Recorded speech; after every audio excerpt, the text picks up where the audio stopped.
Weekend ஆச்சுன்னா DMart போவாதீங்க அப்படின்னு சொல்லி நெறைய பேர் சொல்லி நான் பார்த்துருக்கேன். அது ஏன்னு எங்களுக்கு இப்போ தான் புரிஞ்சுது. இந்த வீக்கெண்ட் நானும் என் தங்கச்சியும் சும்மா ஷாப்பிங் போலான்னு ஃபஸ்ட்டு ட்ரெண்ட்ஸுக்கு போனோம். அங்க போயிட்டு ஃபஸ்ட்டு வந்து சும்மா எங்களுக்கு கொஞ்சம் அவுட்ஃபிட்ஸ்லாம் பார்த்துட்ருந்தோம். அப்புறம் கொஞ்ச நேரம் ஷாப் பண்ணிட்டு, கிருத்விக் ஏதாவது ட்ரெஸ் செட் ஆகுதா அப்படின்னு சொல்லிட்டு பார்த்தோம். எல்லாத்தையும் தேவையானதெல்லாம் ஷாப் பண்ணிட்டு, அங்கேருந்து கிளம்பவே வந்து இருட்டாயிடுச்சு கொஞ்சம்.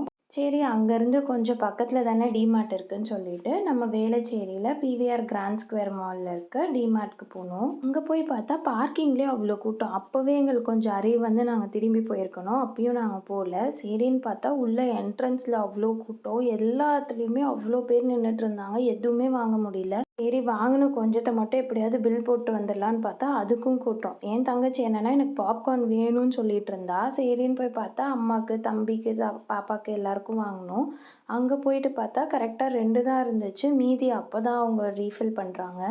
ரொம்ப நேரமா அவங்க அந்த பவுடர் போட்டு, பாப்கார்ன் போட்டு, எல்லாத்தையும் மிக்ஸ் பண்ணி, அதுக்கு வேற ரொம்ப நேரம் ஆச்சு. எங்க நேரம். அதுக்கப்புறம் கடைசியா மீதி 1 மட்டும் வாங்கிட்டு, அவங்க கிட்ட "சரி ரொம்ப நன்றிங்க" அப்படின்னு சொல்லிட்டு அங்கேருந்து கிளம்பிட்டோம். அப்புறம் வழியில பார்த்தா இந்த 90ஸ் கிட்ஸ் கடை இருந்துச்சு. சரி, ரொம்ப நாள் ஆச்சு இதெல்லாம் பார்த்து.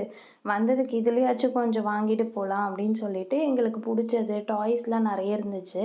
அதில எங்களுக்கு எதெல்லாம் புடிச்சிருந்துச்சோ அதெல்லாம் வாங்கிட்டு அங்கேருந்து கிளம்பிட்டோம். இவ்ளோ நேரமா சாப்பிடலையே, சாப்பிடாம எப்படி அப்படின்னு சொல்லிட்டு வீட்டுக்கிட்டயே ஒரு ஸ்நாக்ஸ் கடை இருந்துச்சு. அந்த கடையில பானிபூரி, ஜிகர்தண்டா வாங்கிட்டு கிளம்பிட்டோம்.